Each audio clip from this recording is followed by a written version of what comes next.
Piano FVG giunge alla 19ª edizione. Dopo 19 anni è una tradizione e 19 anni stanno a significare che l'iniziativa è buona, bella e riesce ogni anno ad avere appeal. L'emozione di sentire di nuovo un pianoforte dal nostro palco deve essere ricondotta anche alla tenacia con cui gli organizzatori della manifestazione hanno voluto, insomma, fare in modo che il nostro teatro tornasse a vivere.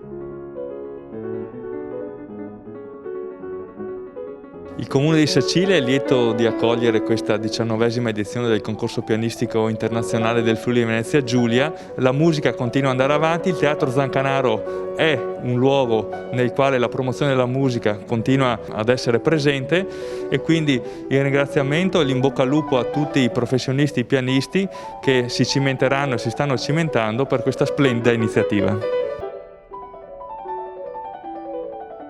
La fase finale del concorso, riservata ai migliori pianisti, avrà luogo tra il 28 di aprile e il 2 maggio, sempre di quest'anno, con la finale con orchestra.